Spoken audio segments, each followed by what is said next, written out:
Welcome to your ultimate pit stop, Piston Pundit. Today we're exploring a crucial yet often overlooked issue for electric vehicle owners: disasters. While EVs are hailed for their environmental benefits, there's an inconvenient truth. During emergencies, they could become a major headache. Whether it's floods, power outages, or rough terrain, your sleek EV might leave you stranded when you need it most. Let's dive into 7 key reasons why EVs may not be your best friend in a disaster.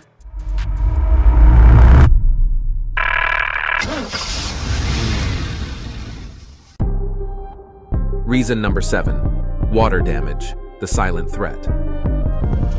Water is a major but often overlooked threat to electric vehicles, especially in flood-prone areas. Despite efforts to seal battery packs, water can still infiltrate, causing catastrophic damage to lithium-ion batteries. This can trigger thermal runaway, a dangerous chemical reaction that leads to fires difficult to control. Recent hurricanes like Helene and Milton saw submerged EVs igniting devastating fires, such as the one on Davis Island. While gasoline cars can also suffer water damage, their simpler mechanics make repairs easier. In contrast, EVs in floods can not only be totaled, but may also pose a hazard to nearby property, turning an eco-friendly vehicle into a significant liability during emergencies. Reason number 6. Power outages, the Lifeline cut. The reliance of EVs on electricity becomes a major issue during natural disasters. When hurricanes or wildfires hit, power grids often fail, leaving EV owners unable to recharge and stranded without escape options. Traditional gas-powered vehicles are more resilient in this situation. Even if fuel stations lose power, many have backup generators, allowing drivers to refuel and flee. EVs, on the other hand, lack backup charging at home, especially during widespread outages that last days or weeks. For example, during Hurricane Milton, many EV owners were left powerless as blackouts stretched nearly 2 weeks. Without charging options, they couldn't escape the disaster zone, exposing a critical weakness in EV infrastructure during times of crisis. Reason number 5. Heavyweights, struggles in the mud. One often overlooked factor is the sheer weight of electric vehicles. Due to their large battery packs, EVs are significantly heavier than traditional gas-powered cars. While this isn't an issue during regular driving, it becomes a major problem during natural disasters. Flooded roads, landslides, and damaged infrastructure present challenges for all vehicles. But the added weight of an EV can cause it to sink deeper into mud or water, making it harder to pull out if stuck. This issue is especially dangerous when weakened bridges or washed-out roads can't support the extra strain of a heavier vehicle.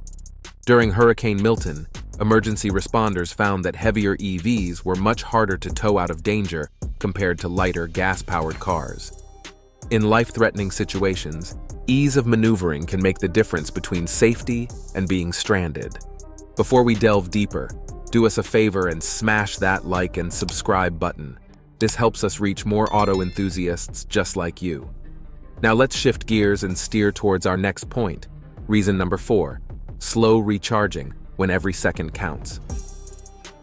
In a disaster, time is your most precious resource, and EVs are not known for their speed in charging. Even with the fastest chargers, it can take hours to recharge, which is far from ideal when a storm or wildfire is approaching.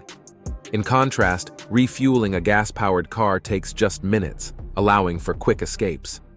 During disasters like Hurricane Helene, many public charging stations went offline, and those that remained operational had long lines. Waiting for an EV to charge in these situations simply isn't feasible. Additionally, if your EV is part of a vehicle-to-grid system, it might have already transferred some of its power back to the grid. This means that even with a seemingly full battery, you could find yourself with a partially depleted one when time is critical. Reason number 3. Traffic jams. EVs struggle in standstill conditions. During evacuations, traffic jams are almost guaranteed. Highways can become parking lots, and every minute spent idling or crawling in bumper-to-bumper traffic rapidly drains an EV's battery, especially if you're running the air conditioning or heater. In contrast, internal combustion engine vehicles are far more efficient in stop-and-go traffic. They use minimal fuel when idling, and drivers can carry extra fuel in jerry cans for emergency refueling, an option that simply doesn't exist for EVs. During Hurricane Milton, many EV drivers found themselves stuck in traffic with rapidly depleting batteries, while gas-powered cars continued moving. This scenario underscores one of the biggest shortcomings of EVs during natural disasters.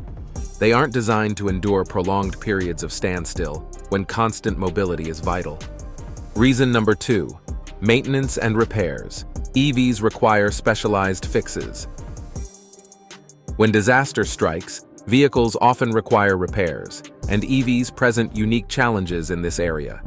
Their complex electronics and specialized components require trained technicians and specific parts, which can be hard to find in disaster zones. Flood damage, in particular, can be catastrophic for an EV's sensitive electrical systems, often causing permanent damage. While ICE vehicles are also vulnerable to flood damage, they are easier to repair. With basic mechanical knowledge and tools, gas-powered cars can often be patched up enough to get back on the road. After Hurricane Helene, many EV owners were stranded for days waiting for repairs, while ICE vehicles were more quickly restored to working condition. In a crisis, the ability to make quick fixes is invaluable, and EVs fall short in this aspect.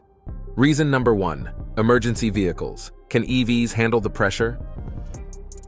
Governments worldwide are pushing to electrify emergency vehicle fleets, but are EVs truly up to the task in critical situations?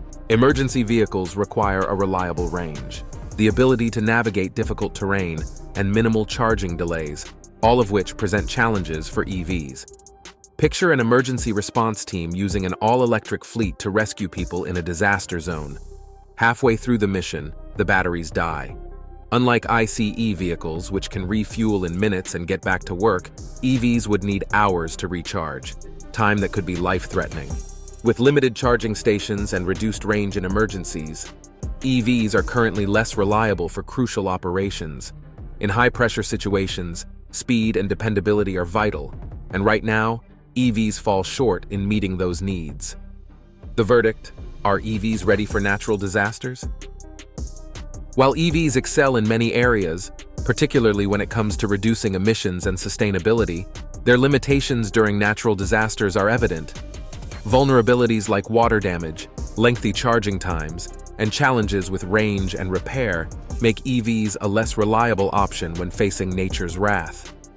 Until advancements in battery technology and charging infrastructure improve, it may be wise for those living in disaster-prone regions to keep a gas-powered vehicle for emergencies when rapid and sustained mobility is essential. So, what do you think? Are EVs ready to handle the chaos of natural disasters, or do they still have a long way to go? Share your thoughts and experiences in the comments below.